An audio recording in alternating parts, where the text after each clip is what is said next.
take another look at the papers. Emma Wolfe and James Bloodworth are back in the studio with us. Good morning to you both.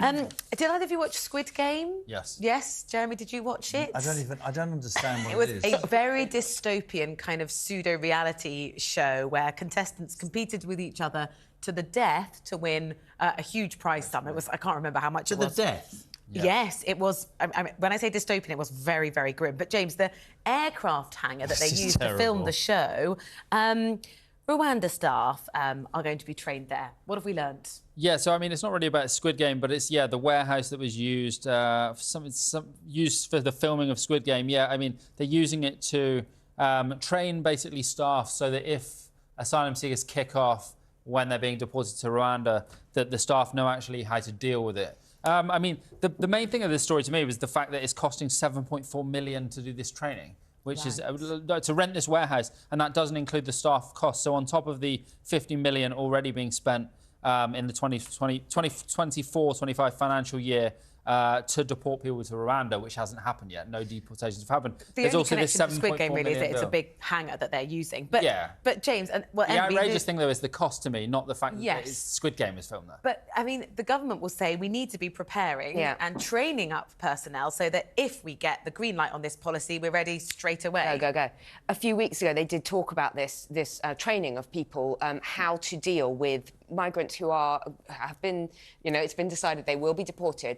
What they do is they can sort of play dead, or they sort of go limp, or, how do you deal with people who refuse to get on planes? And it is going to take some physical... I love the bones of you, but I find myself This is a joke of a policy.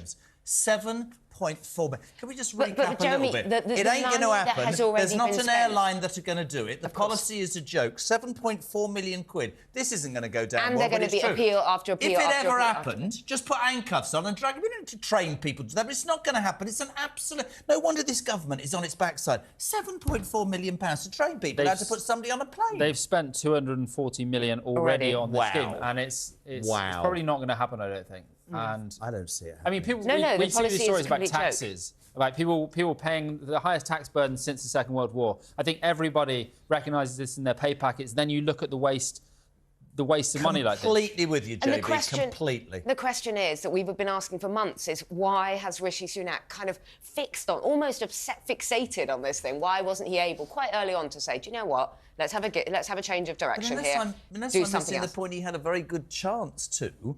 but we know the truth, and people don't like to hear this in certain parts of the Tory party. He did a deal with Suella Braverman to get her support to end up becoming the leader. Now, he wanted to make it different from Johnson. He should have torpedoed this, but she wanted it even more. That's what comes of wanting a job, I guess. Sometimes we don't hear the voice of the people who are supportive of this policy, and their frustration is not the policy itself, it's the fact that it can't be actioned. Yeah, that's true.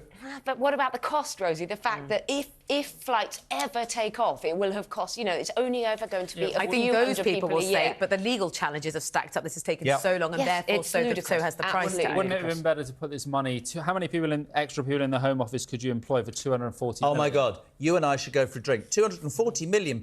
We have no processing system. Hold on one second. We're going to send people to a country, whether it's right or wrong. Nobody's going to take off. That £240 million... how many British people could you help? Hold on one second. Could have helped create a processing system that the United Kingdom could deal with 170,000 backlog. You're smiling, but that's so true. There are so many things we could have done with that money. It's ludicrous. I think maybe everyone should vote for Jeremy. But do you not think that's Jeremy, ludicrous? we've talked about the frustrations of this policy time and time again, and it's one of Rishi Sunak's 5 pledges. We've talked about how economically he's struggling there as well. When we've got, by-elections to come, people will vote based on how they feel the Conservatives have been running the country. How much could you have done with that 240 I know, million in the but Home also Office? for British... James is right. Yeah. Should we move on?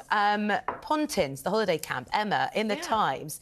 The headline is that they're failing to end Irish traveller discrimination, and there are some quite serious allegations being made in the paper. Well, yeah, and I was really shocked about this, and I'm ashamed to say I didn't know that 3 years ago Pontins had been the watchdog reprimanded Pontins, which is the sort of cheaper end of the holiday getaway market. And they have these holiday camps, a bit like, Butlins, that kind of thing. They used to be the bastion of cheap domestic holidays. They have actually been discriminating against Irish travellers. They have a list of undesirable names, undesirable guest surnames that they've been sanctioning. They've been carrying on even despite this warning 3 years ago. Really shocking discrimination. I mean, I'll read out some of the names: Boyle, Carney, Connors, Corcoran, Delaney, Doherty, Gallagher, blah, blah, blah. It goes on. Lots of sort of traditionally Irish names. Basically, they didn't want and they don't want Irish travellers. They check whether guests are registered on the electoral register. If they're not, that would indicate they may be Irish travellers or gypsies. And the watchdog has found that they've carried on doing this. I think that's really shocking, actually, and I don't think it's been widely reported. We've reached out to Pontins and we haven't had a comment from them. James, I mean, it's appalling. Yeah, I mean, I echo what Emma said, that you can't do that. They've got this list of undesirable names, and in 2020, they were warned and they said they would stop doing this, and it turns out they haven't stopped doing it. And you just can't do that. This list of, you know, undesirable names, you're discriminating against people from certain backgrounds, and it's just... I find it really shocking. The wider point, I'm with you both. The wider point is a bit, without getting deep, this morning we're talking about anti-Semitism. Yeah. If you separate that from Israel, it is racism. Yeah. But seemingly the PC brigade will talk about racism against, but not, and this is equal racism against Irish people. I haven't heard anything about this, but I don't hear the PC brigade going, what about the Irish travelling community? That's disgusting, Pontins. It is, and you're right. It's that kind of acceptable sort of form of racism because they're white. Because we don't talk about Irish travellers and gypsies, for example, in the same way that anti-Semitism has gone kind of unremarked, really, for too long. And I think this is, especially because Pontins, it is a sort of cheaper holiday destination. You know, clearly they just don't want certain people in their holiday camps. Are you doing this for 30 seconds and ignoring John? Very, very quickly. Emojis.